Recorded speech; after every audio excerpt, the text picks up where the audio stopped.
Hey everyone, it's Dr. Romani. Welcome back to this YouTube channel on narcissism and narcissistic relationships. So let's start here. Do you hear people walking around talking about authenticity or saying that they're authentic? Let's talk about this word because it's a very tricky word. Before the narcissistic folks got their hands on it, it was a good word.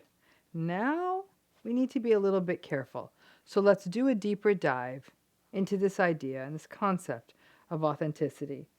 And again, if you're new to this channel, please hit that subscribe button and join the legions of folks who are learning about narcissism every day. So back to this idea of authenticity. Now, from my take, one thing I'm learning is that when you have authenticity without empathy, that might just be a license to be mean. The word authenticity is a real buzzword these days. People use it in coaching, in business, in personal growth circles. But what does it mean? With regard to therapy, the term authenticity often links to the work of humanistic therapists and psychologists like Carl Rogers, and it implies genuineness. He used it to mean that the therapist is completely genuine with the client. There's no falseness. The idea that therapy and the therapist are open, and that condition of openness and genuineness opens up the client to their own authenticity. Right? Great. Philosophers like Heidegger and Sartre talked about authenticity as well. We can even extend that further and talk about the word authentic, right? A piece of art, is it an authentic piece of art? Or is a watch authentic? Or the Indian food you're eating, is that authentic? Like, what is it? It means true, right? Now, in a person, authenticity includes self-awareness, knowing who you are, what you are about. Authentic people are willing to do the deep dive and the insight-oriented work, even if it is uncomfortable. They live in the reality of who they really are, and not in a delusion or a false narrative. They are willing and able to hear both the good and the bad things about them in a non-defensive manner. The authentic person lives in a way that is congruent or consistent with who they are, and they don't put on facades. The authentic person is true to themselves and doesn't try to shapeshift for the world, even if that means the disapproval of the world.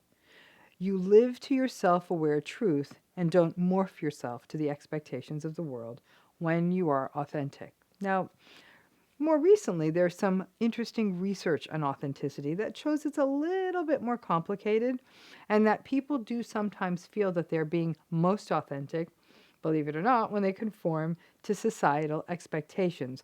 So authenticity is a complex construct, and it's hard to separate people from societal pressure, right? It's very difficult. Authenticity is also a really tall order for a person, and I honestly can count on one hand the number of truly authentic people I have met. Social media has taken authenticity and almost made it extinct. But you might be wondering, lady, what the hell does all of this have to do with narcissism? Give me a minute. Using the traditional definition of authenticity, I think we can clearly argue that narcissism is the opposite of authenticity. Narcissists lack any self-awareness. They do not want to do the deep dive. They live in deeply false narratives. They are incredibly reactive in the face of any negative feedback. They constantly put on facades and are constantly shifting themselves to behave the way the world wants them to. Because the disapproval of the world, right, would break the narcissist, and they always need their validation. So they do what the world expects of them.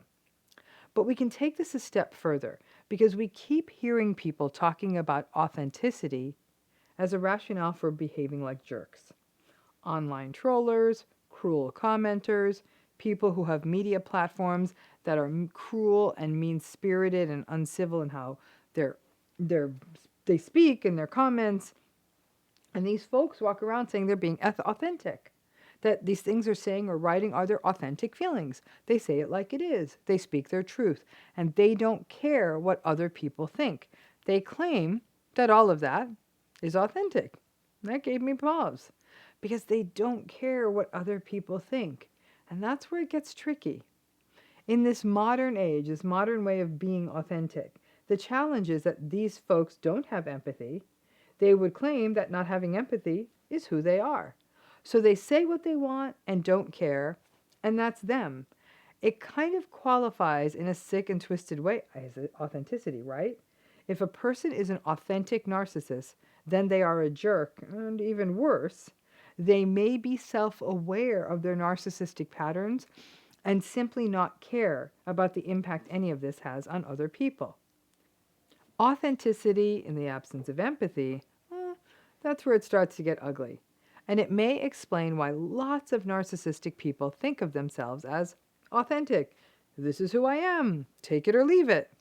Now, one place where they lose some of those authenticity points is that most of these uncivil, mean people who claim to be authentic are not able to hear any negative feedback without getting defensive and hostile.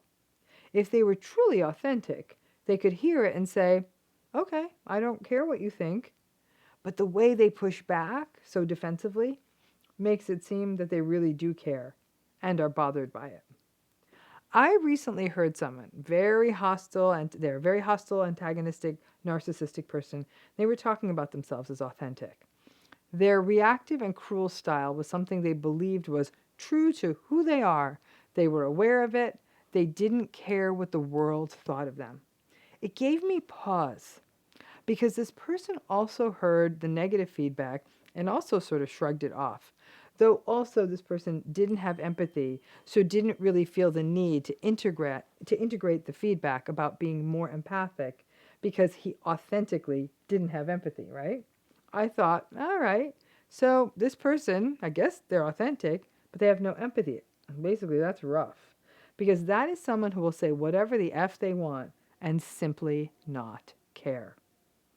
It bummed me out because it took some of the zazazoo out of the goodness of this word, authenticity, which I have often thought to be an aspirational trait. To be willing to go deep, know who you are, live in line with that, retain self awareness, and not give in to the demands of the world at large, right? The day I heard that guy was the day I recognized that in a narcissistic world, authenticity may sometimes be a dangerous thing.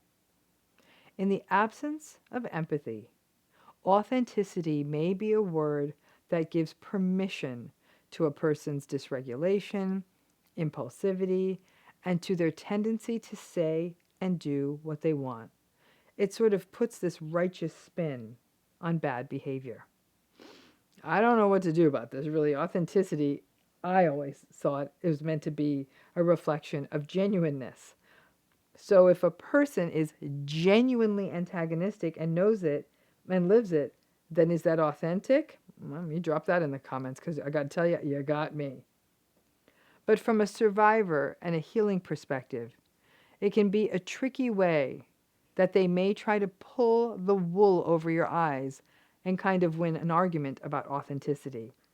They think they are and maybe are authentic. But remember, you can be too, and that means you can say, okay, I'm authentic too. And as a result, I can't be in the presence of such toxic words. So, bye-bye. Two can play that game. But don't let it become a confused situation. Maybe not all authenticity is good, and we all need to be aware of that. Earlier today, I was having a meeting, and we were talking about different concepts. And we're talking about this idea of how narcissistic people can often weaponize what can be potentially good things. I think that authenticity is a great example of that, of taking something that actually in and of itself, as it was conceived of in psychology, the genuineness, the openness, all good. But somehow this in the new world, the idea of authenticity of I know who I am and I'm going to say what I want and just accept me as I am because this is authentic. Even if it hurts someone, I'm not so sure about that. I can tell you this now. This is not what the humanistic psychologist had in mind. Thanks again.